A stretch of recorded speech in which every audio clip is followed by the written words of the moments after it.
All right, good evening. Welcome to our July 20th special Board of Commissioners meeting. I'd like to start by introducing our elected officials. We have Commissioner Dave Bland.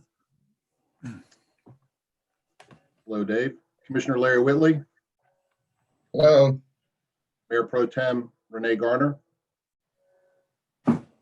Commissioner Jeff Miller. Commissioner John Urban. And Commissioner Ken McCool. Also with the town, we have Town Manager Hazen Blodgett, Assistant Town Manager Becky Hawk, Town Clerk Lori Canapino, Planning Director Jay Camp, Public Works Director CJ O'Neill, and we have two very special guests with us tonight, CMS Chairperson of the School Board, Elise Dashu, and District 6 Representative, our Representative, Sean Strain. So welcome. We asked Sean and Elise to come tonight to give us a presentation on the plan for opening schools or not, as it be, coming up in a few weeks. And we'll let them speak for a bit, and then I guess we'll have an opportunity to ask any questions we'd like to ask. So we'll start with you, Elise.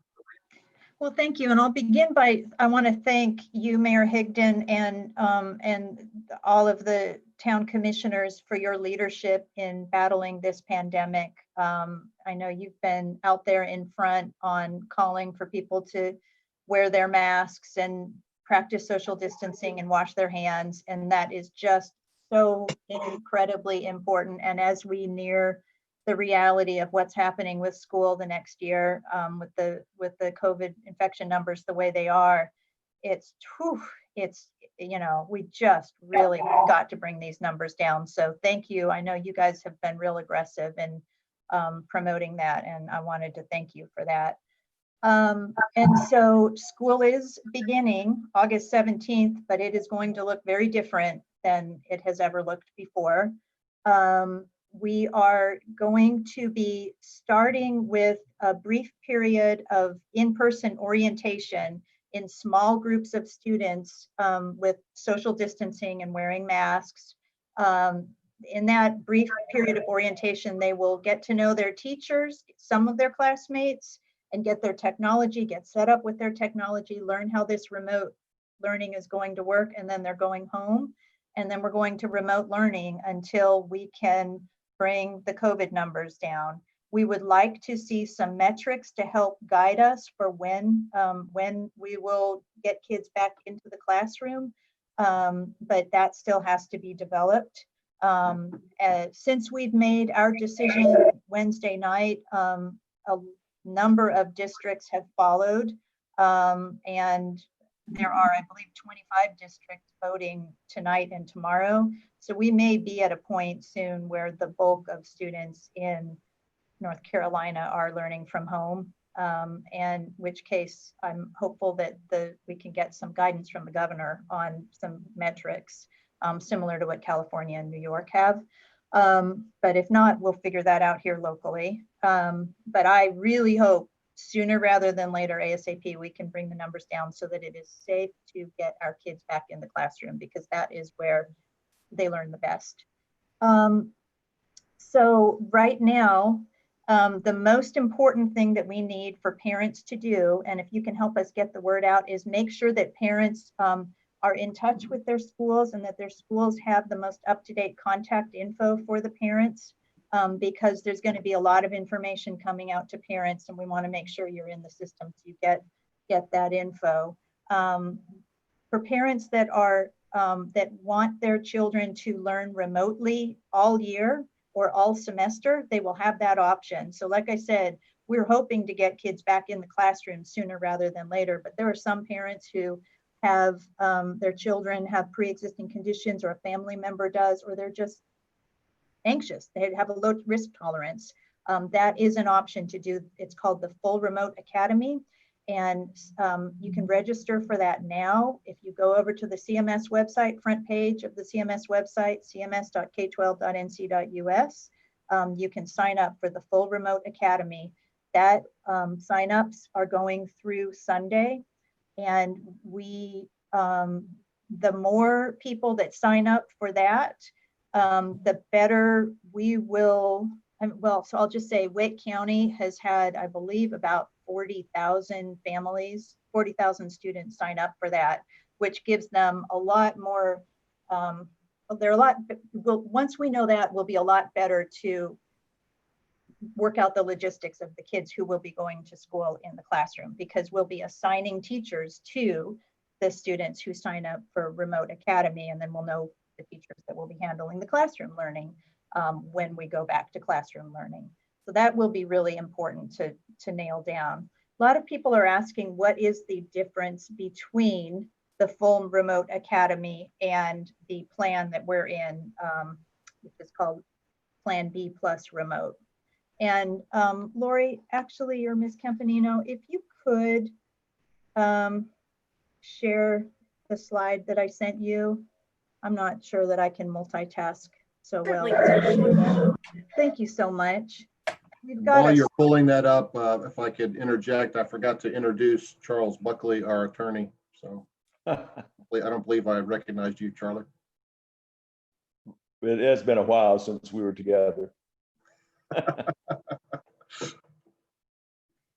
All right. So if you want your kids in school in person as soon as it's safe, then you don't have to do anything. Just be enrolled at your school, at your regular school. Just make sure they've got your contact info, and you're good to go. Before school starts, you will get information as to who your child's teacher is, or if they're middle school or high school, what their schedule is. You'll get all your bus transportation information. In B plus Remote, students will be divided into cohorts. And so during the orientation period, your child will go to school for just a few days with 1/3 of their class. That way we can practice social distancing on the bus, because we can't crowd too many people on the bus all at once. And we can practice social distancing in the classroom. We can't have a full classroom full of kids in a class. So that's why we're dividing it up like that. But you will get information onto what day to catch the bus, what day to go to school, who your teacher is, and you'll get all of that info from your school before school starts. So that's if you're doing Plan B plus Remote. If you want your child to do remote learning all semester, then you sign up for the full Remote Academy. If you do that, you are still assigned to your regular school. So a lot of people are in magnet schools and they're worried, am I going to lose my seat in this magnet? Am I going to be disenrolled from this magnet? No, you will not be. You will still be. If you're in a language immersion magnet, your full Remote Academy will be language immersion. If you're in a STEAM, science, technology, engineering, and math magnet, your full Remote Academy will be that same theme with teachers from your school. As we all adapt to this new world and we figure out how to do extracurriculars in this new world, and if hopefully, at some point we can return to sports and you're in full Remote Academy, all of those options are still available to you. If you are in talent development, TD, if your kid's extra accelerated, or if your kid needs special services for learning disabilities, they will still get that in full Remote Academy. You can work with your school psychologist and your counselors if you need that. So it's all of that. The only difference is that you are fully remote for the whole semester. You don't have to think about coming back in to school when CMS resumes school in the classroom. So there's this third slide has a link with 3 short websites with lots more information. And just know in the days ahead, all parents should have actually gotten a Connect Ed call today from CMS, and then another one from your individual school with a lot of this information. And on Thursday, we're going to do a Facebook Live that people can tune into and ask all their questions for the experts who will be online ready to answer that. Let me see what else I can say. This will be the remote learning, whether it's you're in Plan B plus remote or whether you're in the full remote academy. Your remote learning will be a very different experience than the way it was in the spring. So in the spring, when we had to shut the schools down unexpectedly, we had to kind of lurch into we had to come up with that remote learning really quickly. And also we were not permitted by the state to give students grades or to do any testing. And there was a lot of back and forth on the guidance as to whether they could move forward with new instruction. So this school year, everyone's getting graded. We know that for sure. We're taking attendance just like in a regular school year. And our team have been working for months. They've taken some of our star teachers, our best teachers, and have worked with them and with our academics team for months to create this almost like a homeschool that is rigorous and engaging. And the team is, I mean, I haven't had the opportunity to do a whole test drive of all the grades and all the classes, but the team is really excited about it actually. So this is going to be a very different experience and hopefully a much more enriching experience. We are committed to getting technology to every single one of our students. We're fortunate in that we've been investing in that and building up our technology over the years anyway, so we're well positioned, but we're also using our CARES funding for that. And the philanthropic community has been very generous, especially with hotspots for families who do not have internet. And so I think that's pretty much my update. The most important thing is to just make sure families they're registered with a school already. If you have to be in the CMS system, and make sure your school has up-to-date phone number and email address for you so they can be in touch with you. There's lots more info to come over the next few weeks. And I would just ask all of us to, I really feel for the working families right now who are going to be juggling their jobs and their kids. There's no good answer in front of us. And this was sort of the least bad answer. So if you're an employer, do your best to be flexible with your employees. And for our families that are living paycheck to paycheck, we've got to wrap our hands as a community, our arms around these kids while we get through this. All right. Thank you, Elise. Sean, is there anything you'd like to add or say? No, we voted on this last Wednesday. It's the direction the board chose in terms of moving forward with this particular plan. As recently as this afternoon, I was working with the county health department to better understand our disease prevalence in Mecklenburg County and in various parts of Mecklenburg County, and how we best communicate that and address that both in terms of understanding the characteristics and risk profiles of the sorts of activities we're talking about. As we know, every one of the activities we choose to do has a different risk profile.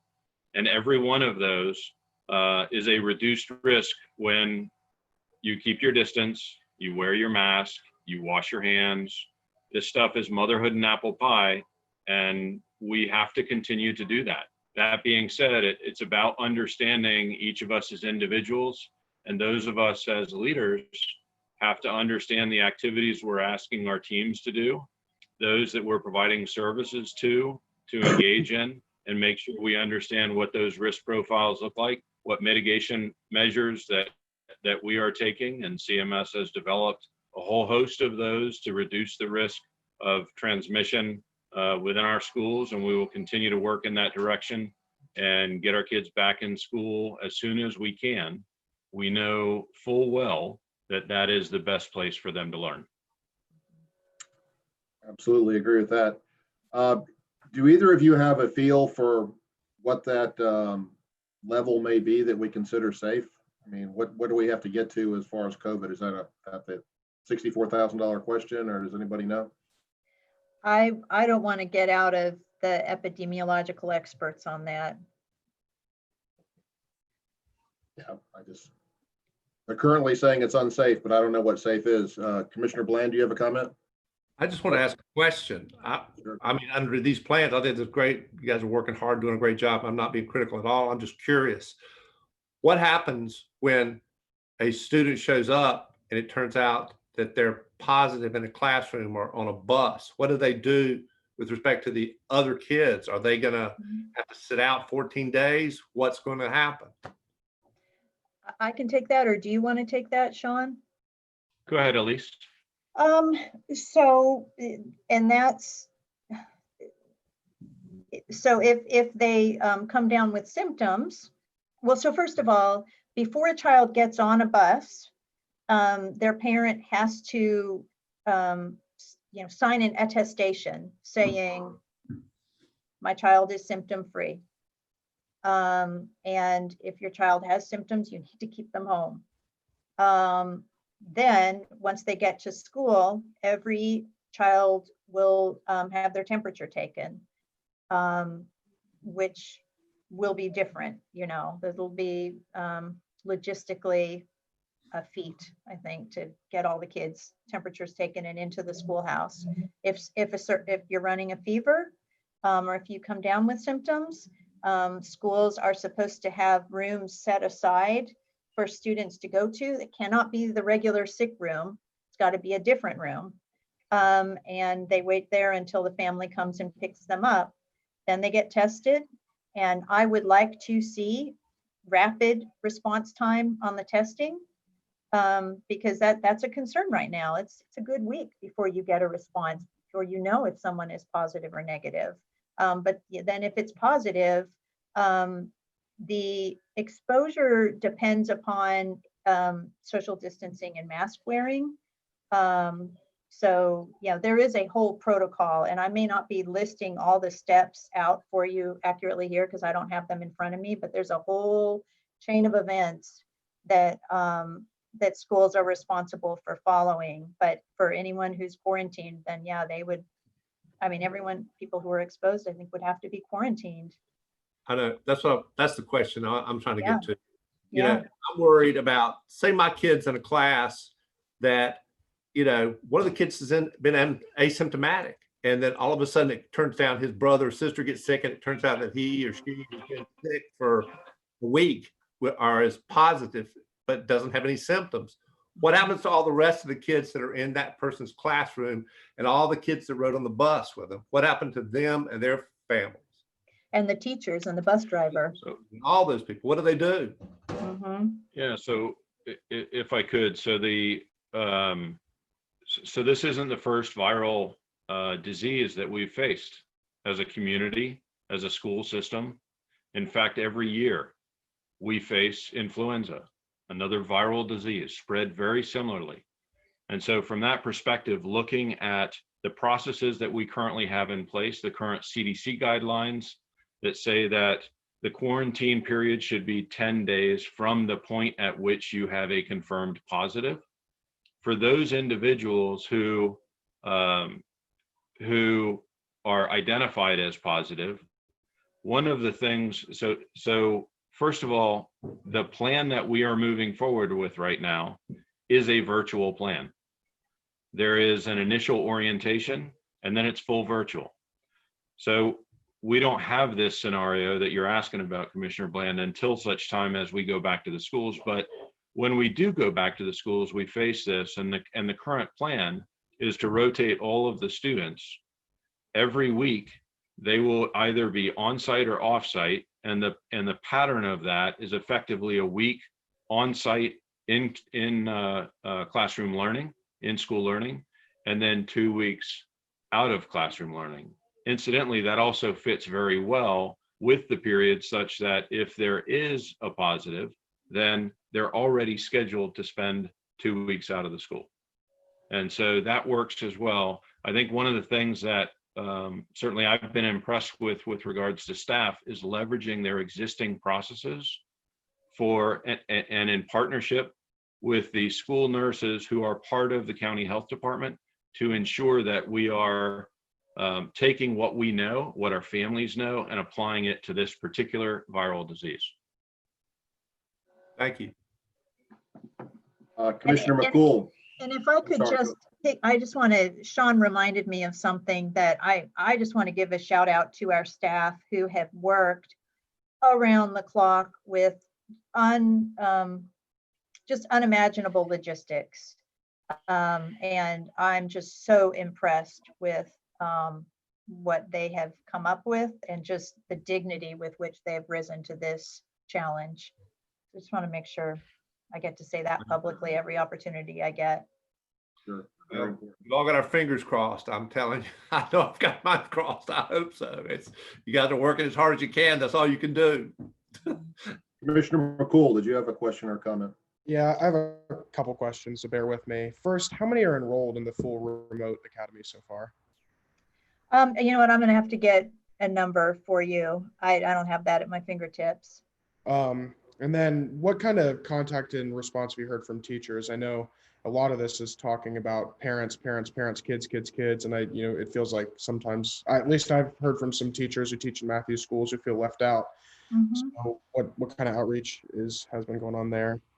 We have had so we have quite a few speaking at the board meeting tomorrow night. We have requests from the public. A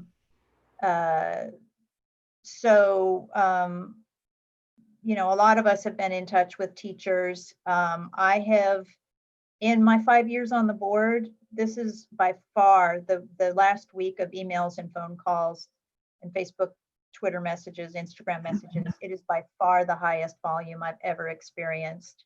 More so than student assignment, more so than anything we've been through. And these were, yesterday I was still catching up on emails. I started out the day with 630 emails to respond to, and these were not canned emails. These were from the heart and from parents, but mainly from teachers and staff, school psychologists, other staff. So they have a lot to say here.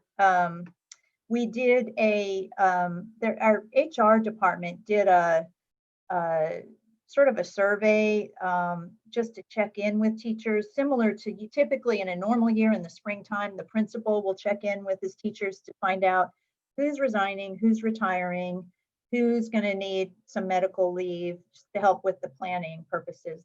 This year, because of the pandemic, that HR sent that out centrally. And that, so that was, in addition, part of that was to let people know if you need to take medical leave because of pre-existing conditions that make you worry about this, here's how to do that. That was sort of seen by the teachers as it almost like rattled teachers, the way the questions landed on them. And it wasn't meant to do that. It was truly just a planning tool. And follow up with your principal if you need more info. So with that, 88% of the teachers said, given the questions you're asking me, I don't have one of these pre-existing conditions. I'm not going to resign or retire as of right now, but they weren't asked, are you comfortable coming back in the classroom? Are you scared? That sort of a thing. So there's been some consternation about how that was interpreted. But based on that, it was 88%, said, I'm coming back, based on the emails and the phone calls and pulse checks with principals, especially in the past week or two leading up to last Wednesday, was a very different scenario. Yeah, I spoke to 5 teachers this last week, and 2 of who said they had to write a will because of this. I mean, that's a scary thing to go through. We ask teachers to put on a lot of hats, and now we're asking them to be health inspectors. It's just a it's a lot we're kind of putting on our teachers. So I kind of want to advocate for them. And I have one other question. What about lunch? Like, I'm not terribly far removed from being in high school. So it's like, what are you going to do about lunch? All these kids are congregated. They're not going to be wearing masks or me eating. I mean, that's a big concern of mine is, what's going to happen there? I feel like if the virus is going to spread, it's going to be in that environment. Sean, I feel like I'm dominating. Do you want to take that one?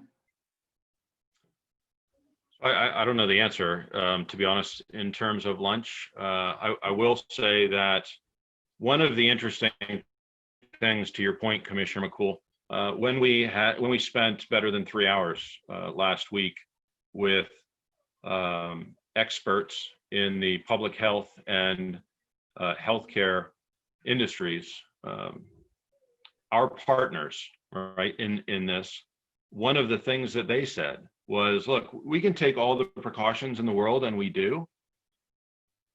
I recall vividly the doctors saying where we're seeing spread amongst us is in the break room, not directly dealing with the disease itself and diseased patients and providing that tremendous health care that both Novant and Atrium were representing there since they were with us. But they were saying that's what we've had to do, is go to our staff and make sure that they're not letting down their guard, that they are not congregating in the break room. The other thing that they said is, since you raised it, Commissioner McCool, is that the viral spread amongst folks younger than 11, effectively elementary school kids, is minimal. They have a far lower, they claimed, and based on physiology, a far lower rate of contraction of the disease, transmission of the disease, and a serious illness as a result of contracting the disease. And that's a statement about the youngest among us in our communities. And we should take something from that. It is about risk profiling, understanding, managing, mitigating those risks. And in that, both our teachers in those facilities, our elementary schools, and our students and the parents that send them should take some level of confidence from that fact that we are putting in place all of the mitigating measures. And aside from that, the physiology of our younger students is such that the risk is much lower.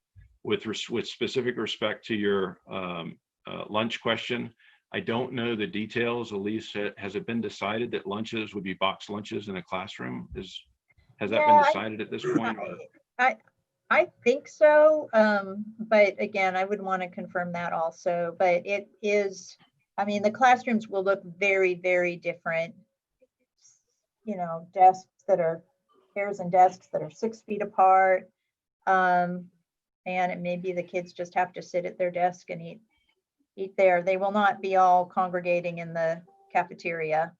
I know that for sure. And then we're going to have to continue grab and go lunches for when they're not, for those that are relying on school for food. Okay.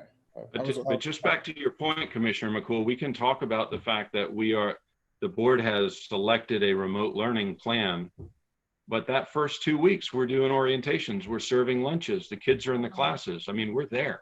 Mm-hmm. And so all of these questions, frankly, staff have answered. Mm-hmm. I'm sorry, I don't have a definitive answer for you, but it has been, and Elise talked about this, amazing to see the work done by our staff to prepare to host kids in the schools and protect the teachers and the students and modify our processes and mitigating procedures accordingly. And work out all the HR procedures for the staff, and just goes on and on. Will the remote learning class size be similar to a standard class size? We're not going to have remote classes of 60 children or something, are we? That's a really good question. No, I think, I haven't asked that specific question, but I think we still need a reasonable workload for our teachers. And I would think even that the teacher-student ratio rules would still apply, laws would apply. I was just concerned that all the children are able to ask questions and things of that nature, even though it's remote, and that there's not so Yeah. many kids that couldn't do that easily. And it will be a combination of synchronous. So these are two sort of jargony words that I think people are going to learn, or else we're going to have to come up with plain English ways of saying it. But synchronous and asynchronous learning. And so the synchronous learning means everyone's on Zoom like this, and the teacher is teaching, and all the students are interacting. And during, I think that's 30% of the school day. And then the rest of the school day is asynchronous. So that means students are doing their own individual work. They might be watching videos, sort of like, videos, and doing homework and writing papers and doing art projects or scavenger hunts, or, and there will be small group work. So teachers can set aside, okay, John and Larry and Becky, we're going to go work in this room, this Zoom room over here. So there'll be a lot of that happening too. I will say, Mayor Higdon, that I sat in on one of the principals' town halls today with her staff. And she is at the point where she's divided out the teachers that will be focused on the remote learning academy, committed actually for the year, is what she had decided was, committed for the full year. Or, if we go to a plan A, then obviously that would have to be revisited. But other than that, she had allocated teachers to that full-time remote, even if we brought sort of the plan B back in with teaching and learning in the schools. And so one of the things that she talked about is having done those assignments now. And at this point, the folks that are on sort of the plan B route have 15 students per class. And then the other students, now these are all planning assumptions. I think it was Commissioner McCool's question. We don't know. The registration is still open currently for our virtual academy. And that will vary by school. And ultimately those master schedules are going to have to be put together, and the assignments of individual teachers, to your point, based on which students select which classes and are in which program. And it is a very challenging logistical maneuver just to make sure that we align everything and meet individual students' needs, which is certainly our objective. Sure. Mayor Pro Tem Garner, do you have a question? Yes, I have a few questions. I have questions from parents and so I said I would pass them along. If a parent chooses Plan B plus, do they have to send their kids this first, during the ABC rotation, the first 2 weeks? They don't. If they're worried about it, they don't have to.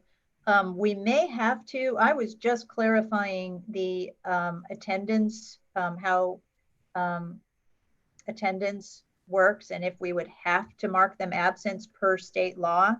And so I think that they may have to take an excused absence, but they should, talk to their principal about that. But if they're worried about sending their child to school those first few days, they don't need to do that, even if they're on Plan B.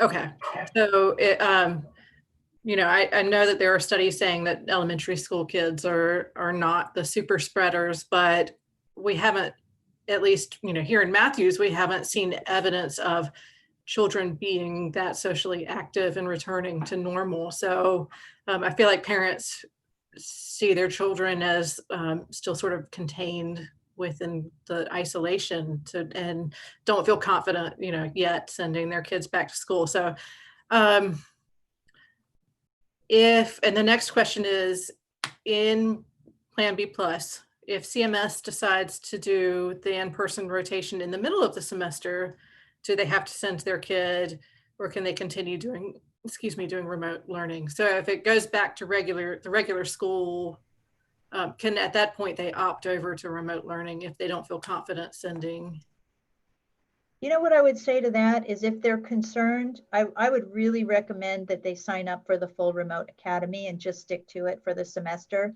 They'll still be assigned to their school. They'll still be a part of their school community. They'll have a teacher from their school, most likely, unless something crazy happens.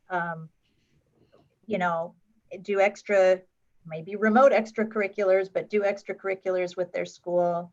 I would just recommend that if they've got that level of trepidation.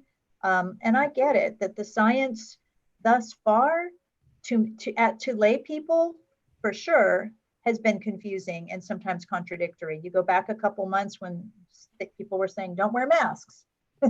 And so I could understand being nervous about, well, the doctor said that, epidemiologists and the health experts said this today, but what are they going to say next week? So I'm not trying to scare people. I'm just saying I understand that fear. And in that case, people may just really want to stick with full plus remote, but it really helps us to know planning wise, because we have to assign a teacher.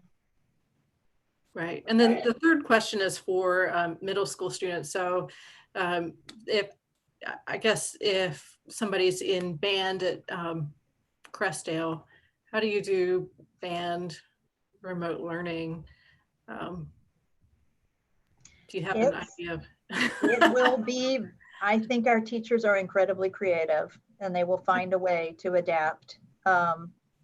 So can everything be done remotely? I don't know, but I know that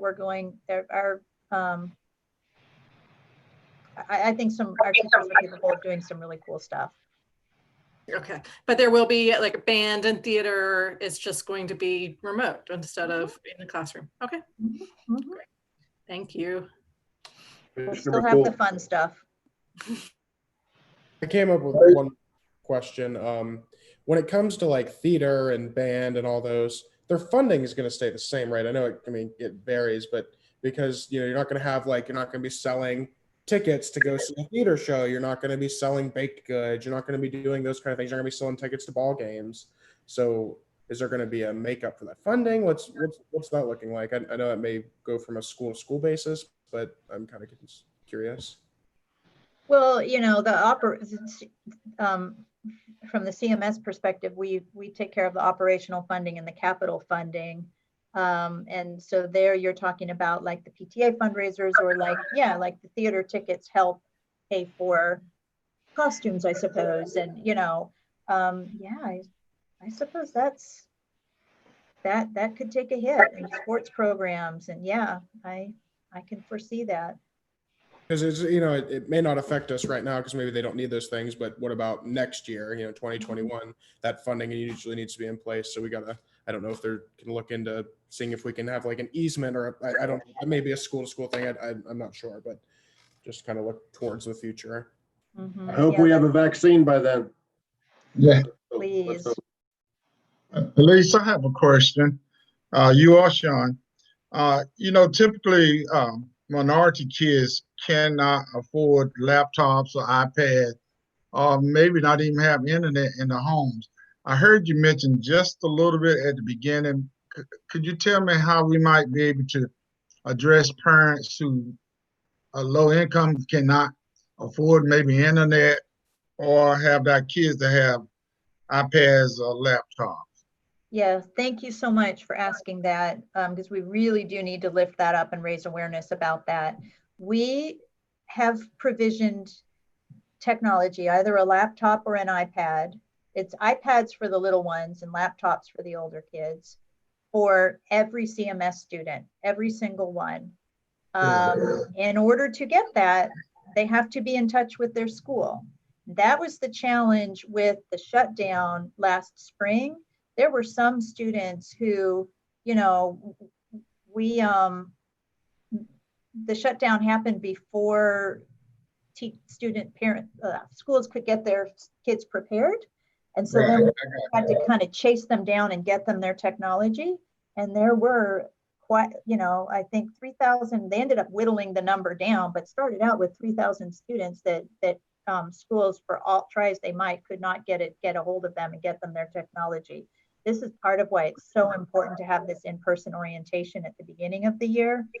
But we do have that technology. As for the internet too, we believe that for those who don't have internet at home, we believe we're going to have hotspots enough to cover everybody. I don't want to say that 100% guarantee, but I got you. we believe we do, thanks in part to very generous folks who have contributed to the CMS Foundation for that very reason. So we have it. The question is getting it to the kids who need it, who sometimes have a lot of instability at home. And so if you in your congregation or in your network or anybody on this call knows about a kid who doesn't have a laptop, help us, tell us so we can get them one. And also I will say, if there are multiple siblings, say there's 5 kids in a home, they should have 5 devices. They don't all need to be sharing one laptop. Okay, sounds Yeah, good. if I could add, Reverend Whitley, thank you for lifting that up. We're absolutely committed to that. We've got a Chromebook rollout that is second to none in the world in terms of the size of the Chromebook rollout, and that commitment, Literally. as Chair Dashew said, is to every one of our students, the younger ones with iPads, the older ones with Chromebooks. And I also want to reinforce what the chair said. In May, I got a call from one of our partners, philanthropic partners, and said, "Sean, how can I help?" And so I explained some of the challenges in moving to a virtual and digital environment. And what came of that was that Mr. and Mrs. Tepper got together with the Belk family and wrote $1 million check between them, the Belk families and Mr. and Mrs. Tepper, to provision 6,000 hotspots. And 1,500 of those we ended up using. 4,500 of those rather, we still have in reserve and are committed to continuing moving those out as necessary to make sure that every one of our families has the internet connectivity that is required in order to support this virtual program. That sounds good, Sean. Thank you. You're welcome. Ms. Hawk. Thank you. Elise and Sean, I serve as the staff liaison to our Committee on Education. And so when I let them know about this meeting, a couple of them sent me a couple questions. So these are actually from some of our Committee on Education members, but the first one relates to the Full Remote Academy and whether or not all classes will be offered on the Full Remote Academy. For example, AP classes or honors classes, or is some of that going to be dependent on whether or not enough children sign up for that learning model? And then I've got a couple more questions after that. I want to, Sean, go for it if you have it, but I'm looking up an FAQ to make sure I answer that correctly. No, please do. And because I'll answer from what I know, but if Elise has notes on this, the full virtual academy actually gives us some flexibility there. And so whilst you're working through your schools, there's also an additional opportunity to collaborate. Let's say that you had 3 from one school that wanted access to a course. You couldn't staff a staff member in the school and allocate a room for 3 students. We just can't do that every time 3 students or 2 students want to take a course. But if we have groups and we can slot them in. Now, again, I'm not sure exactly where we are on this, Becky, but that's an opportunity that presents itself in a virtual environment that you simply don't get in an in-school environment. We still have to meet the needs of those individual students who want to do that in an in-school environment, whether that is actually putting them into a virtual environment or providing transportation to the next school that's offering that. If there's 3 children, or if there's 3 students, I shouldn't say children, 3 students in a high school that want to take AP Stat, it's very difficult to staff a teacher in a block with a classroom to teach 3 children. And so we work very hard to make sure we can meet the needs of those 3 children because they deserve it. And that's what our commitment is to meeting those individual needs. again, with a virtual environment, the logistics are in some way a little more complex, in some way easier, if we can do that. So we're certainly looking at ways to do that. Elise, I don't know if you have any details No, on that, or any specifics in your FAQ. yeah, and I wish we had, our chief academic officer on the line, or, someone to answer that more specifically. That's a good question to ask your principal as well. If you have a high school student, ask the principal. But I do think one silver lining of all of this is this possibility, as Sean alluded to, of there may be students who might not have had an opportunity to take an AP class, or to take, like, for example, Japanese. They have an interest in Japanese, may be able to take that by collaborating remotely with another school. There is an opening for that, and that could be a real equity step forward towards equity for our district.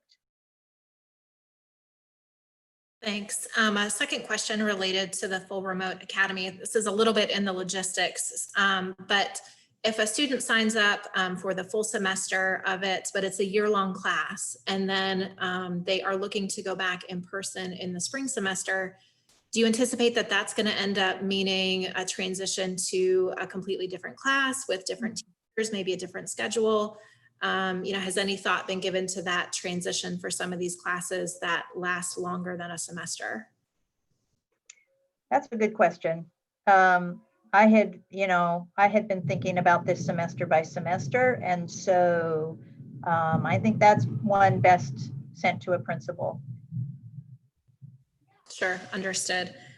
Two more, I'll be quick, but you did mention the asynchronous and the synchronous learning, and it does look like some limitations have been set as far as how much time is going to be expected for children to be online in a specific amount of time. But sounds like some of our MCE members are hearing from parents that they may be concerned about the amount of time that their child is expected to be online.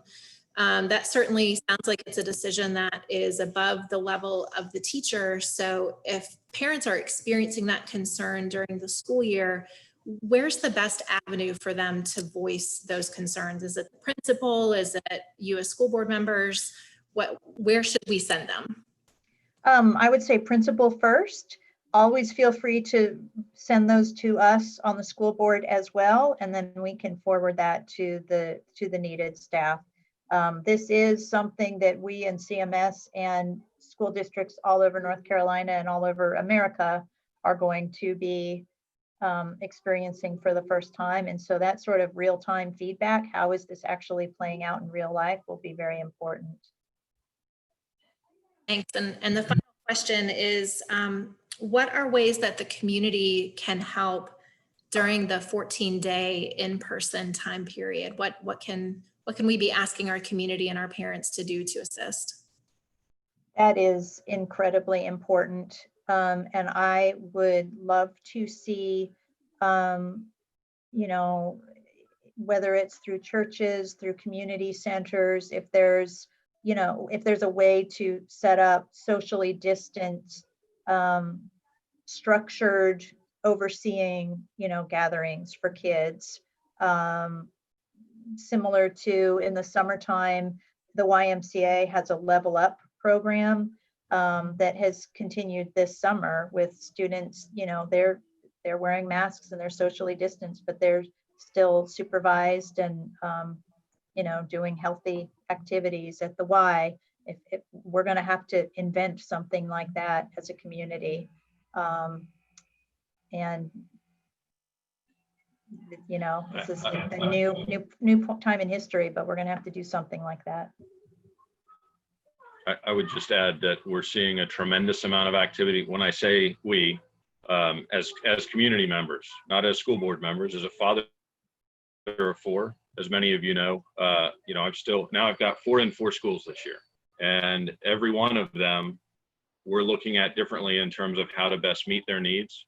There's a tremendous number of groups that are forming to do just that. And so if, in that, I think you're talking about the 14-day period where you're off in Plan B.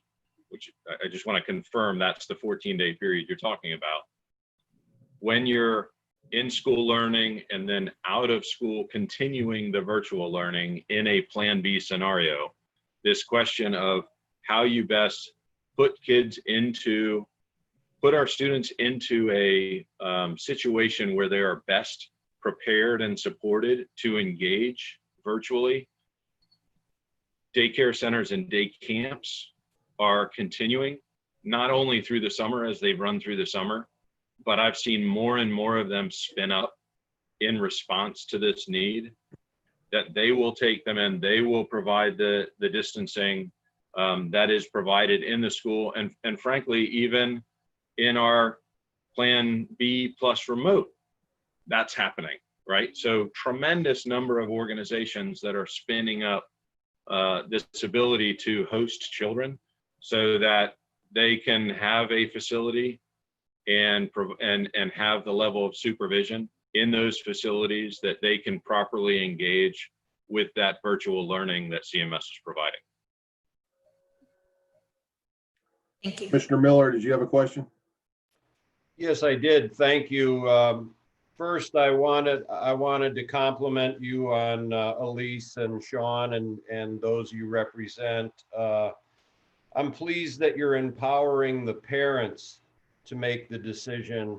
That's where it should start, because every family situation is different. I like the CMS learning options for fall 2020. Will that be shared with us digitally? I copy and paste it off the screen onto a document, but will that be shared with a link? Yeah, I shared that slide that I sent that to Ms. Canapino. Okay. And it's got some URLs in there. Okay, good. And the last question, it was reported on the news, questioning how true it was, that you were receiving, board members were receiving threatening emails. Out of your 600, what percentage of either of your emails were hostile, and were they from employees or teachers, or were they from parents, or do you mind? I can only speak for myself, and I had some pretty angry parents. And it is hard to, like, where do you draw the line between what's angry, what's hostile, what's a threat, what's makes you fear for your safety. Sometimes it's not really black and white, but this is a very polarizing time. I think nobody will disagree with that. And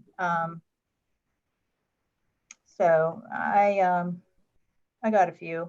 I don't know if I could put a percentage on it. It only takes one or two to ruin your day. But it's part of, it goes along with service. It's part of the game. Thank you. I would just say that these are difficult times. And these are emotional decisions about our children. As a father first, about, decisions I have to make about my daughters.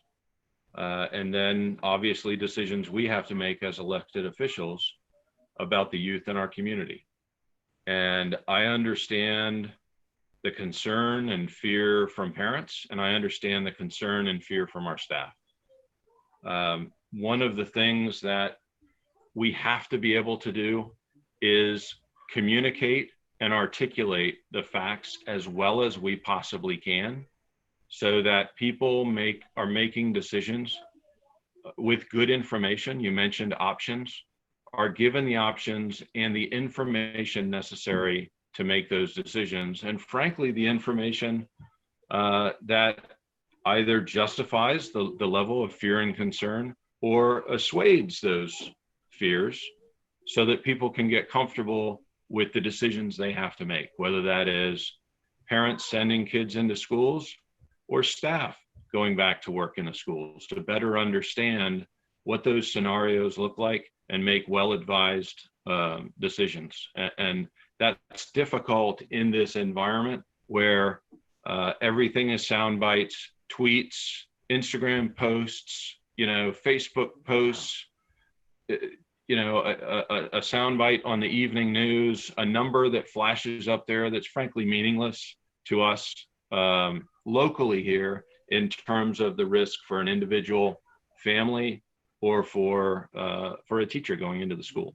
And so that's all difficult, and all we can do is continue to work to provide the best information we can so that all of our stakeholders and all of our employees can make the best decisions they possibly can.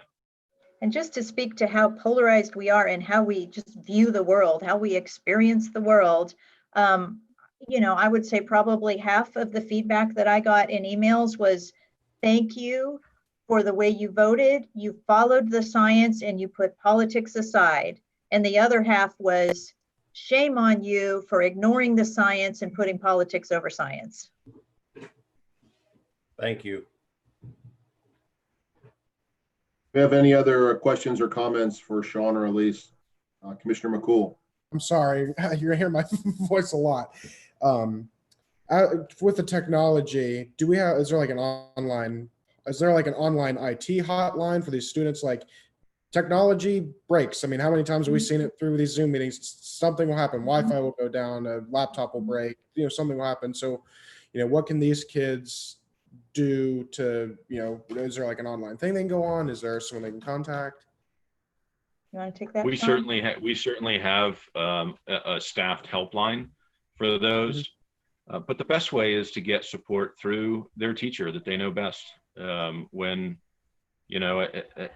as you know, particularly up through probably 6th grade, your best connection is with a teacher, maybe a couple, but generally with a teacher, and the teachers can help facilitate that process. But we do have a helpline for parents and even students if they need help with technology. I think my main concern with what you just said is, what I said this earlier, is we're asking our teachers to be healthcare professionals. We're asking them to be teachers. We're asking them to, be therapists. And now we're asking them to be IT professionals. I don't think that's, they're having to do a lot right now too. And that's my concern. So I certainly appreciate that. There's no technology that those students are using, with the exception of the hotspots, that they don't use every day in the classroom as well. Okay. So there's not a tremendous change there. Okay. And then also, like, for parents who need this and can't afford it, like, if kids are kids, they're going to break technology. Are parents going to have to worry about if their kid breaks the technology, they're going to have to pay for it? Are they going to get a bill? Like, what's that look like too as well? Go ahead, Elise. I think that you can get a replacement from the school. There may be a limit to how many replacements, Right. but the school should be able to help a family out with that. Okay. Yeah, lost and broken equipment is covered, but obviously there's limits as to how far we can go with that. How many lost Chromebooks or broken Chromebooks we can deal with for a student. All right. Thank you. All right, any final questions or comments before we let Sean and Elise go? Doesn't look like it. I just want to say, we're all elected officials and have all gotten at one time or another our fair share of angry emails, texts, and phone calls, but I know you guys are probably at a new stratospheric level. We appreciate all that you're doing. Appreciate your considered debates on the issues, and I think whatever you came up with, it was going to be not liked by probably 50% of the people. So 2/3. So 2/3, yeah, right. So we appreciate you very much. We appreciate you taking time to join us this evening. And as Pastor Whitley likes to say, please don't be discouraged.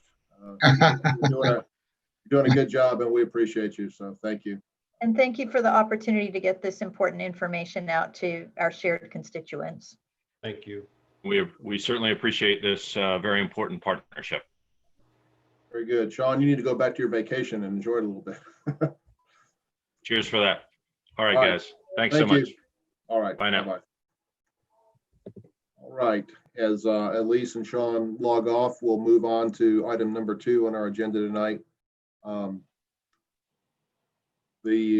A proposed plan for the Matthews Station Street lot. It's Hazen. Who's going to, or Jay, you going to handle this? I'll set this up. So well, I'll let Jay, I'll set up and talk too much. Jay, why don't you just take it from the beginning?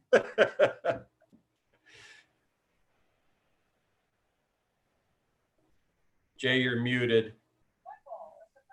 Sorry, I was hanging out for the last hour. I'll restart. We've received what I would deem an informal proposal for the lot on Matthew Station Street by Lat Purser. And Hazen asked me to put together just a brief summary of our initial feedback and maybe some options for how the board may want to move forward with this. And Commissioner Urban, did you want to make a comment before I get started? Yeah, I would, Jay. Thank you very much. Lat Purser, in order to move this project forward, came to us probably over 18 months ago to ask us what they thought the town would like to see here. So we've been working with them directly to bring you what you see tonight. So I would like to ask, and Charlie will always correct me if I'm wrong, to be excused from these deliberations at this point in time. I think because of your direct involvement as an architect for him, you don't need a vote. You just need to recuse yourself and not participate, deliberate, or vote in any way on this project. Then we're using the word recuse. That person's involved. Okay. Do we need a motion for that this evening, Charlie? No, he can recuse himself because he would stand to gain a monetary benefit. So that would be in violation of the statutory conflict of interest law. Yeah. Yeah. Okay. Thank you. All right. So moving forward, Urban is recused. So go ahead. Go ahead, Jay. Thank you. I've put together a quick presentation. It is quick, so don't be alarmed. And I realize that a lot of the information about Matthew Station Street is either in my institutional knowledge or even more so Charlie's. And I know a lot of us may not know the history. So I've got just a little bit of brief background and then we'll get started. Give me just a moment here. I'm going to share my screen.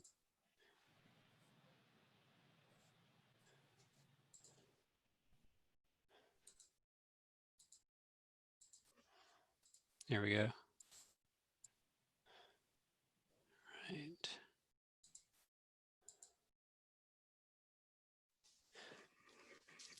All right, so Matthew Stations, and Charlie may agree or disagree, is probably one of the more unique endeavors the town worked through. Back in the late 90s, this is what Matthew Station looked like. This is an aerial photo. There was the old Harris Teeter that was defunct. And then you had a few strip buildings. The old town hall was up here. And you can faintly see in this photo, this is the outline of the town green. So we've really come a long way in the past 20 years from a derelict shopping center, really created the centerpiece for the community that I think everyone would agree we're really proud of. Obviously, town purchased this in 1998. It was a partnership with Lat Purser and Associates, developed under it's considered a downtown development project by state statute, which are the rules that we must abide by still to this day. And any site plans or building elevations, even for building renovation, significant building renovations still must go through the town board for approval. Jay, let me just say, jump in here. Yeah. The town bought that property long before it ever got into partnership with Lat Purser on developing it. Okay. Here you see just a snippet of a plat for the development. Of course, the area I've outlined in red is the sole development lot that we have not yet sold in the past 20 years. As you can see, Lat Purser and Associates did take down 3 lots. We, of course, sold the property for what was then the Pure Taqueria, which is now Moe's Barbecue. We did issue an RFP for development about 5 years ago. Lat Purser was the only respondent. They had interest in developing it. We got the property appraised. I think we spent about $2,500 on the appraisal, came back at 185. They ultimately decided that they did not want to move forward with development. And it's really been sitting, we've had no movement in the past 5 years on the site. Just a quick Polaris map here to show you what we're looking at. It's about a 0.4 acre lot, about a 1/4 acre buildable. The pink dashed line that you see there is the railroad right of way. So we've got the parking established back there, but the actual building area and is currently set up there. The parking spaces that are public today, they're actually part of that lot. I'll get into that in a little more detail in a moment. And of course, again, the sale of the parcel would be subject to the development agreement.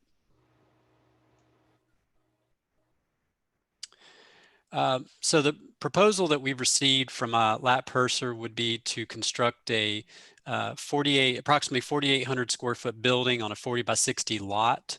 So essentially, as you're driving down Matthews Station towards Town Hall, this is, as I understand it from speaking with the original architect many years ago, that was never supposed to be an exposed building in. There was supposed to be another building there. So this has always felt kind of unfinished.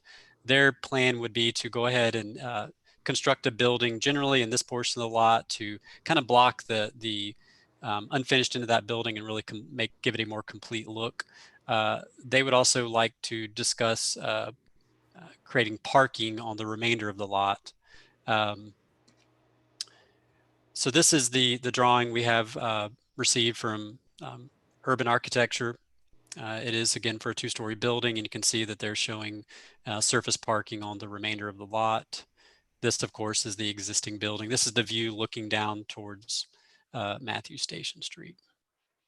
Hey, Jay. Yes, sir. Is that building gonna connect to that old building, or there's gonna be a little space in between? I believe that their intention would be to connect in some way. There's an elevator on the end cap there. So it appears to me that it might be possible. I don't know if there's a breezeway or I would assume it's going to be a breezeway connection, maybe with the second floor connection to service it with that elevator, but not entirely sure. They've discussed that in the past as an option. Okay. And then this is just a quick layout I did. I put some polygons on the map just to kind of give us a almost to scale visual of what that might look like. This jog in the concrete where the sidewalk widens. This is approximately where the building would be located, and then the remainder of the parcel would be parking. And I have a I guess a counter proposal that I'll share with you in just a moment. So just wait, there's more. So I'll keep moving through here. This is just a bird's eye aerial again from Polaris that gives you a feel for the development as it stands today. And as you can see, you've already got parking along Depot Lane, Matthews Station. This is a town-owned parking lot, and you've got parking behind Umami. You know, the creation of a parking field here from a urban design perspective really does break, actually, it really separates the buildings along Matthews Station near Town Hall and North Trade Street. So it is not at all in keeping with the vision as you saw in that plat that I shared earlier. So a couple of options, and I just put these together. These are not the only options, but these are ways that your board could entertain a proposal like this. Option A would be to sell the entire parcel to Lat Purser. It has to be for appraised value. Correct me if I'm wrong, Charlie. There are no other options. So again, appraised for 185 5 years ago. I was quite shocked. I looked at the tax record earlier today, and it was $285,000 based on the most recent reval for Mecklenburg County. Option B would be to sell only a portion of the lot for building only, and we would retain the balance of the lot that we could develop as parking, or we could sell it for an additional building in the future, but just sell the essentially the pad and enough space around it to construct the building. You know, option C would be to look at listing with a commercial brokerage. We've never really tried to sell the property. We've other than the RFP 5 years ago, we've let the land lay fallow and have not sought a brokerage to put it out to the development community. I've informally pitched it to people a few times over the years that were looking for development land, but we haven't had any takers. And then a couple of discussion points. Do we want a parking lot in a main street location like this? Very valuable property. I would argue this is a superior location from a development perspective than, say, the post office lot that we've talked about paving. You know, that's on a lower traffic street. So this is very highly visible land. And also think about the mobility study, which we have currently underway. A lot of what came out of the mobility study was that we had a parking management and location problem, that we needed to encourage folks to walk more and do a better job of publicizing the parking that we have in some less busy areas.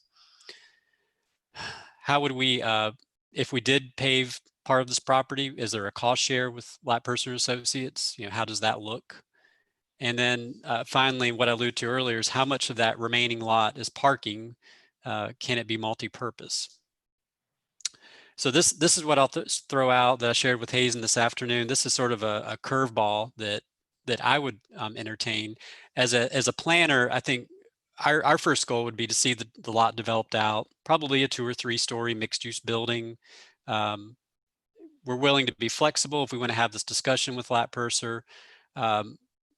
My thought would be look at maybe some parking on the lot. Maybe it's what I'd call a parking court here, maybe 10 or 12 spaces, and leave space for an additional future building on the end cap. And this is a space that, yeah, it could be additional parking during the day, but it would be very convenient to close off after hours to do food truck events, pop-up markets, a lot of the things that Red Brick was doing pre-pandemic, but it would give us a great space. And, you know, we do car shows sometimes around Matthews Alive. So if the board has interest in working further with Lat-Purser, our recommendation from staff would be to not to pave the balance of this property, but to look at some scaled back version of parking if we want to consider parking on the parcel at all. I will say from previous experience that they've been very adamant that they wanted to see some additional parking before they would construct any more square footage on Matthew Station Street. And then the image there, this is just a community down in Alabama that actually did sort of a pergola structure, so there's a front door to a lot that they do special events in. So I know that's a really quick overview, and it's sort of a lot of information to digest, but really our goal tonight's to hear from you all and what direction you want us to go. And I see, and I can pull this back up. I'm going to click back to gallery for discussion, and I can always pull this back up if we need to. All right, Commissioner McCool, you're very popular tonight. I have a lot to say, I guess. I don't know who I should direct this question to. I guess it's open, but what's the rush to sell the property?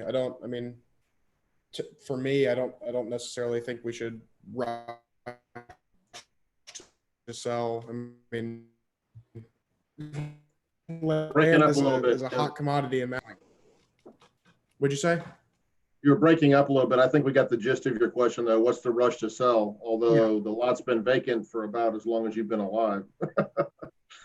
Yeah, I think our goal as a town would be to see the development complete. You know, we embarked on this, like I said, about 20 or more years ago now, and it's off the tax rolls, right? I mean, it's appraised at 185, but it's not generating any tax revenue for the community, and we have not put any interim uses into place there. We've had some ideas over the years, but it's not serving a purpose right now. I think that's how I would answer your question. I think 2 decades is a lot of patience. But Mr. Miller. Thank you. Jay, aside from Lat-Purser, 2 other developers come to mind locally. One is Prophet Dixon, around the corner, fully capable, involved in the entertainment district. And the other is Gary Smith, who built North End. Have either of them been made aware of this lot, and have they provided any interest, shown any interest in it? It's a good question. Prophet Dixon, based on what I've seen on their portfolio, this would be almost too much of a boutique project for them. It's relatively small. They do larger projects. You know, Gary and I have chatted about this a lot over the years. He knows it's available, but I don't think he's ever taken a shot at designing anything for it. I can't recall. He may have a few years ago, but And, he's well aware of it. and just a comment, it may be a good looking building, but the other buildings on Matthews Station Street look like they're older storefronts facing Matthews Station Street. This is a little bit more contemporary from my first impression, and it faces either the grass or the future parking lot, which I'm not looking for. If we're going to pave something, let's pave down by the post office instead of that. I like your idea of having 2 end cap buildings and maybe a multi-use center of some form. But the takeaway on that last comment really is it doesn't seem, in my first impression, it doesn't seem to fit in with the style of Matthews or the architecture of Matthews Station Street, new being made to look old. Thank you. Mayor Pro Tem Garner. I think, and maybe this is not what Ken intended, but to have a project with a rendered building come up and then to say, you know, what are we going to do with this property feels sudden. You know, sitting there for 2 decades vacant, sure, that's been a long time, but for this to come to us as a board and here's what's already been really worked out, and then these are your options, it feels like that's maybe a sudden sort of rushing to a decision, and probably just as a, you know, that's something we need to do as a board, discuss what our vision is for this property, instead of feeling like, okay, here's this option or here's this option as a sudden discussion on a Zoom call.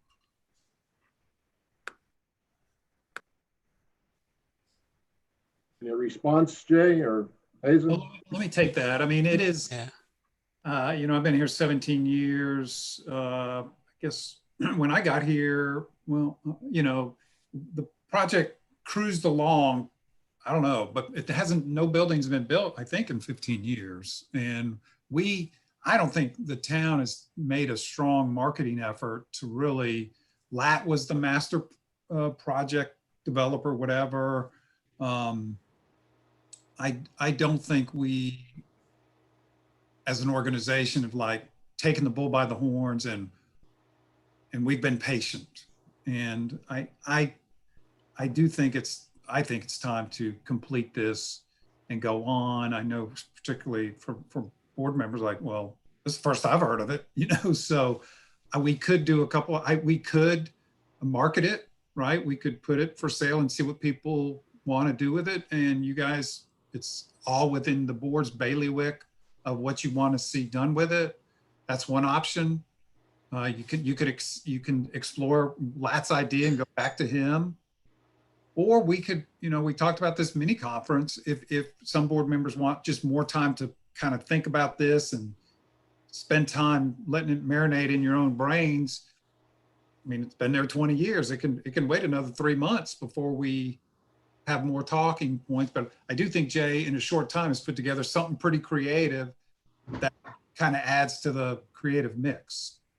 Right, and I agree. I'm not saying it's a bad presentation. I appreciate the work that's been put into it, and but you know, if we're going to talk about it, then let's talk about maybe what do we want to attract to Matthews that is an opportunity for that lot, and is it more retail that can't afford to stay alive and are with the cost of rent in downtown?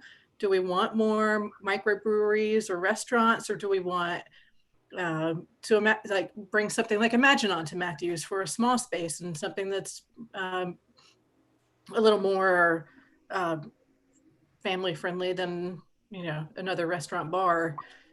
That, I guess what I'm saying is I didn't realize this was going to be a brainstorming session, and instead it feels more like a presentation to make a choice and move on. Yeah, I'm sorry it came across that way. As we really were given this and needed to react to it, and we wanted to get it out in front of you all. I guess me personally, my biggest concern was there's been a push to pave this lot for probably the past 10 or 12 years, and we're very adamantly against that. It's just too important of a piece of land, and I didn't want to see. It sounds like the board doesn't have interest in that, and that's good.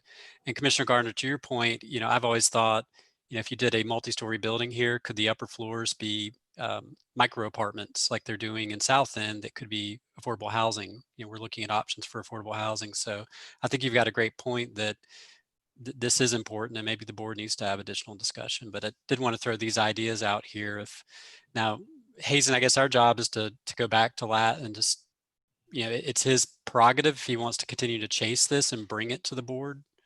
Well, it's a good point. I mean, as the way I understand it, Mayor, Lat approached you, pretty much gave you this and said, talk to the board about it. Maybe I'm That's right. paraphrasing. So I think Jay and I have done our duty.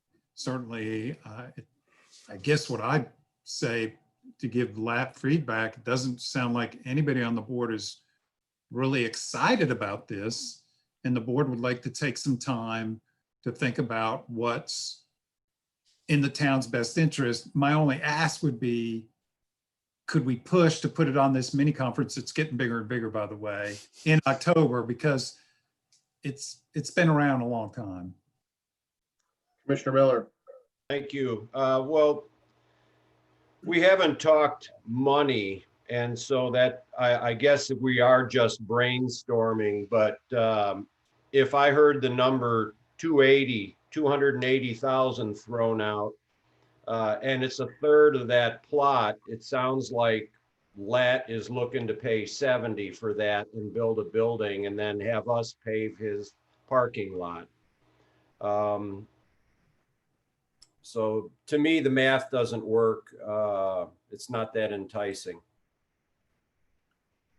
Just to provide some feedback from my perspective, I kind of echo what Commissioner Miller said initially. I think the building looks a little contemporary. I mean, looking at one view of it, maybe it didn't maybe look better with different elevations or whatever, but it does look slightly out of place. But of the options presented tonight, I would prefer, Jay, what you have presented, where we could have something like that back lot space or something in the middle that could be, I really like the idea of having a space for, artists or pop-up markets or things like that on the weekends. I think that goes with our vibrancy and things like that. Have it convertible, maybe parking sometimes, but allow it to be used for other things, for special events. So my feedback would be maybe look at the building to make it look a little more new but looks old, and also I like your idea of having the end cap building. So yeah, I'm not willing to say that I'm totally against it. I would just like to review and look at all of our options. So Hazen, can we add this to our mini conference, which is pretty soon going to become a major conference? Yes, and maybe we could provide feedback right away about, one, we're going to sell the property for fair market value, or that portion, and the building's a little too contemporary, and just see where it goes from there. But no matter what happens, but we still put it on the planning conference, because it's possible, let's say, okay, well, y'all go market it or do your thing. I'm out of it. Hey, Mayor, I would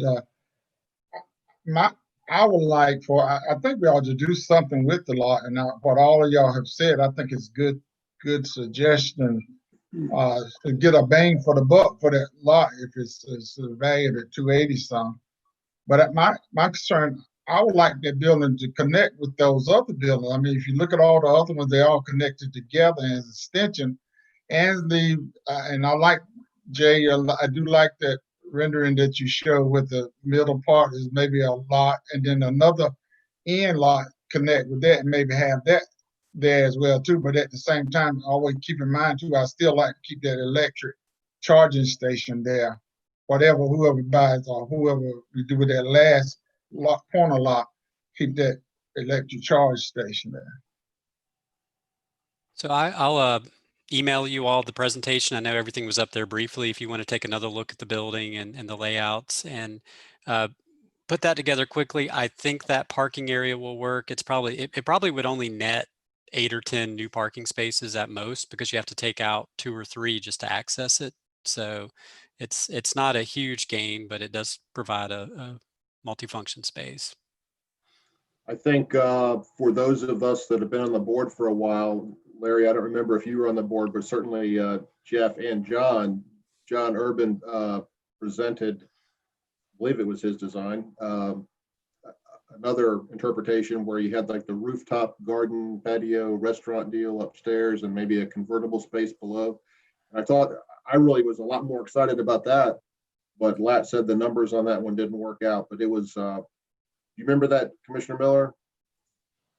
That was pretty exciting, but the numbers didn't work out, unfortunately, I think. But it was convertible space downstairs and maybe a rooftop restaurant or something on top. Now There this, you go. well, that's a different, we've had a lot of proposals, Mayor. That's This different. was the 2015 proposal that Lat Purser submitted with their RFP response, and it was a full block building that would have connected. So we got a lot of historical information here. I just wanted to share that so everybody could see it.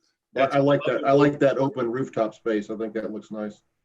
Yeah. It's valuable to share, but as I recall, didn't he want something close to $1 million of our skin in the game? I think so. That's why it died, I think. Yeah. Okay. All right, do we have any other questions or comments for Jay or Hazen regarding the Matthews Station Street lot? All right. Thanks for your time. Thank you. Thank you, Jay. Good job, Jay. Commissioner Urban, you can, I guess, unrecuse yourself. All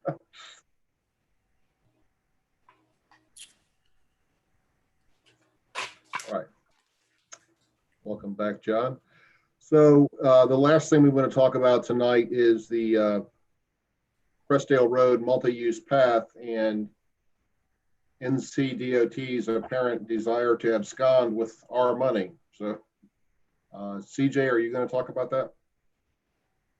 Yeah, sure, Mayor, I can do that. So if the board remembers, thanks to Commissioner Whitley, we have money that is going towards the Crestdale Road multi-use path, or side path as we're calling it now. That money is split into 2 pots. One had originally come from the House and one had come from the Senate.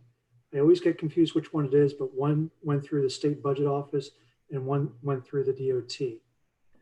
The one that went through the state budget office is the money that we have been spending now for professional services, for design, and for acquisitions. There's some easements and things like that. That was the Senate, CJ. Okay, thank you. Thank you.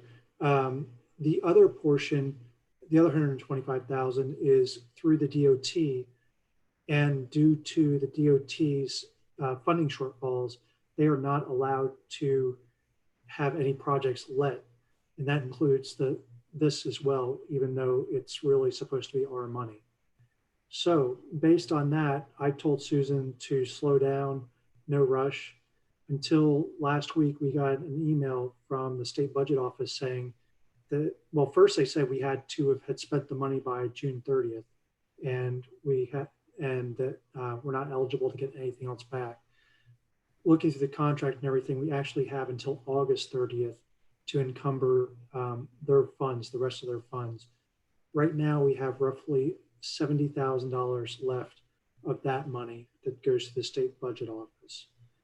So what Susan and I did is we worked over the weekend and put together a contract to let. To be able to do that, we have to advertise it this week and get it out so that we can have it bid in time to have a contract to bring it back to you all to get approved, to get a PO by August 31st.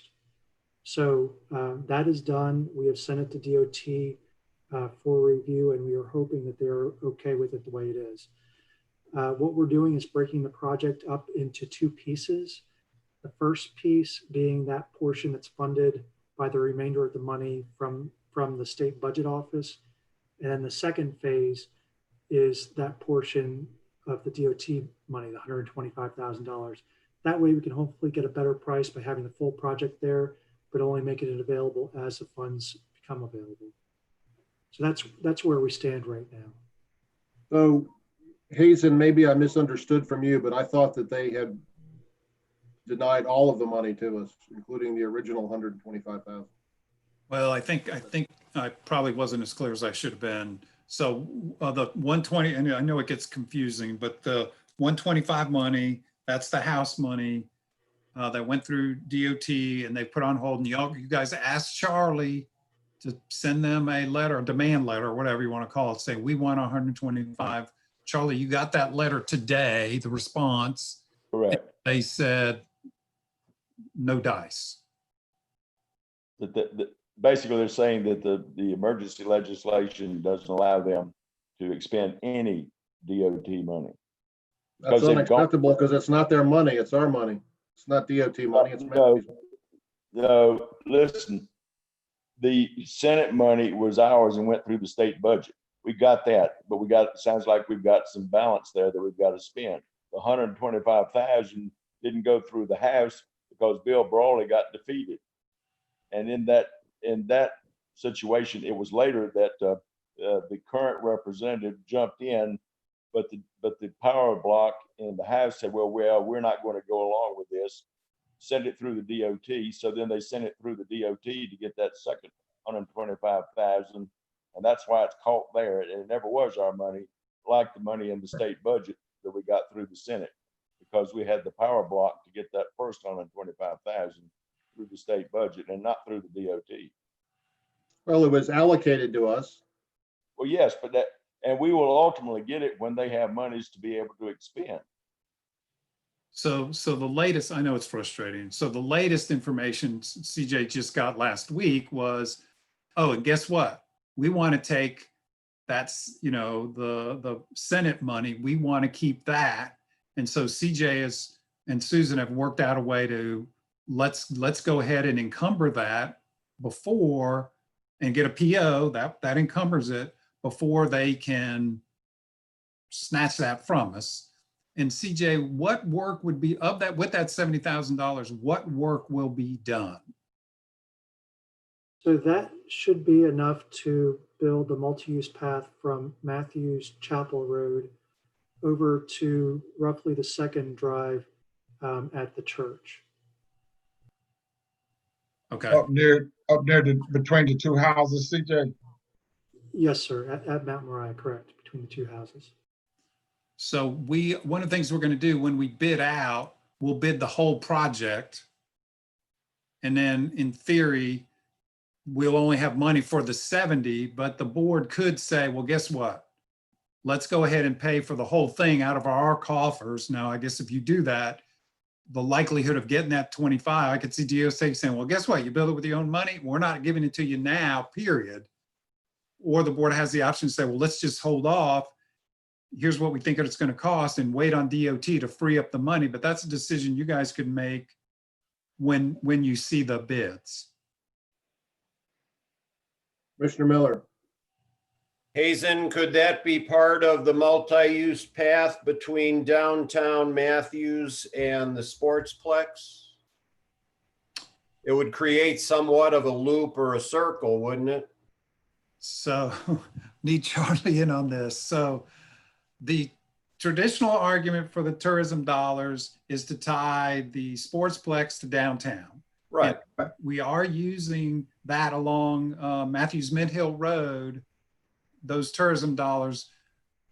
This is a connection. I think that's a tougher argument to make, Commissioner Miller. But isn't there a path between Crestdale and Town Hall now along the railroad tracks? There is, but this portion would not connect it over to the Sportsplex. What it does is make a loop that we see a lot of people walking on to begin with. It creates more of a loop for people to use. But Jeff, to your question, this multi-use path that's going by Crestdale is going to go to Matthews School Road and go down and connect to that multi-use path that's already down there. Now it's going all the way back over to John Street. Am I right, Hazen? You are correct, but traditionally, Charlie, the way I understood your argument about tourism dollars was Sportsplex to downtown. And this just creates a neater loop, walking, bicycling, pedestrian loop in our community. I mean, Charlie may see it differently, but I don't see the, whatever, the argument to use tourism funds. And I assume, Jeff, that's where you're getting to, using tourism dollars for this? Okay. Yes, sir. So I think this would be obviously at the pleasure of the board, but it would be my recommendation that we build the whole thing now and pay for it out of our own coffers, because I have no real confidence that NCDOT is going to pay us the money anytime soon. They're in very dire straits. But it's extremely disappointing that money that was allocated to the town of Matthews is being really, I think, stolen from us by NCDOT. I use a word that I probably shouldn't use, a polite company, to say what I think it is. It's terrible. I mean, it's. I agree with you, Mayor, but now, I'm gonna be honest with you now. I'm the one that started this conversation with Bill Brawley and for Dan Bishop, both of them together. And Dan upheld his end, Bill upheld his end to he lost, and then it went the other way. But now I'm of the persuasion now. I'm always have been a old country boy. A man's word is his bond. Now it's for the community, for the Black community. Every town has a Black community, and we were trying to make sure that that community represent and look as nice as all the other part of it. And the original plan, when we sat at the board, and me, CJ, and Hazen, we wrote that. We met over at the church, outlined this multi-use path along with Paul Braley in my office over at the church in the conference room. We did those plans, and that was what we had set. Now, I'm on the persuasion now. When you renege on a man's word and you hold his money and then tell him you ain't going to give it and can't assure him that if you bill it, we'll give it back, then let's sue him. I don't have no problem with that. Let's sue him and put some pressure on him. And that'll be along with all the other suits the DOT has. And then when they let somebody say whether they did us wrong or not. And not just for the Crestdale, even though it's coming through my community, but it's the town as well too. It's just representative of town. It's a good looking look. The plan that I got hanging on my wall and what y'all seen is going to connect with the Crestdale Heritage and tie into Matthews School Road. And I rode those paths, and I had opportunity to walk those paths from Matthews School Road over to Charles Street and always now going over to John Street. It's a connectivity, and just to lead the part out in the Black community is wrong. And I say I'm for whatever we need to do to make it complete. I know we got that sentence for spinning. You know, CJ and Hazen, when I was in that meeting with you and Bill and Paul Bailey, the last thing I said to y'all, I'm a man, I remember exactly what I said. I remember what folks said to me too. But the last thing I told y'all, spend the money, spend it. I said, spend it quick. That's exactly what I shared. So CJ, spend that $70-some-thousand quick. Let it roll. Let the good time roll. Yeah, my concern is we've made this promise to the community, and now I hate to go back on it. It's been publicized that we're going to build this, and now we're not. We're going to wait indefinitely for NCDOT to give us our money back. Sorry, Hazen. Well, I guess what I would say is, I mean, in my experience, Representative Hunt has always been very approachable. And, you know, if we build this thing, I could see us going back to her and telling her this story and like, look, we never got the money for DOT, that she may be able to go through the route that Bishop went through, which was he went through the mayor pro tem. And the original plan was to go through the Speaker of the House and their contingency line item. Of course, that was a Republican and that was Bill Brawley, and things shifted. But I got a feeling Rachel Hunt would work very hard because she could see this just didn't right on the pure basic facts of the situation. So if we build it, I wouldn't give up hope that we wouldn't get our money back somehow, some way from Representative Hunt. Okay. I definitely keep pushing. I'm confident. I'm an optimist.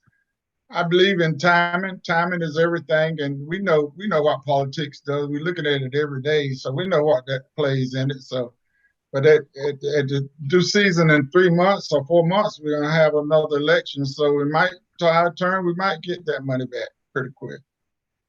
CJ, do you have the marching orders that you need? Yeah, so far, I think I'm okay to proceed as I am. Right now, I hear some consensus, I think, about possibly doing all of it, but I think we'll wait to make that decision until we have bids in and maybe some more information on what we will or won't get back. Right. Got to pray on it, Rev. Yeah, and now let me say this. Now the $70,000, do we have that secured, CJ and Hazen? It's in his as pocket. best we can. It's in his Say pocket. again. I said as best we can, we have it secured. That they are, and they're actually going to reimburse us for 16,000 that we spent before we had the contract in place. So that, to me, that is a good sign. Is that 16 on the 70, CJ? No, that's taken out of the 70. So we have a choice of either reimbursing ourselves or just keep moving forward, which is what I prefer to do.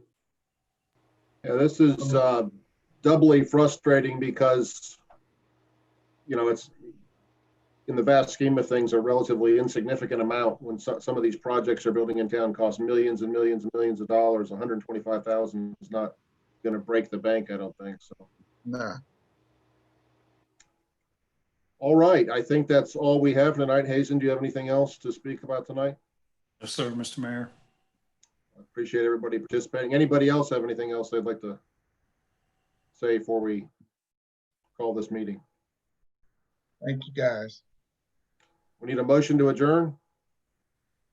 So moved. To adjourn. All in favor? All opposed? All right. Good night. Thanks for joining this special meeting, and we'll see you in a week. Thank you. Good night. Good night, everybody. Be safe. Have a good one. All right. Thank you.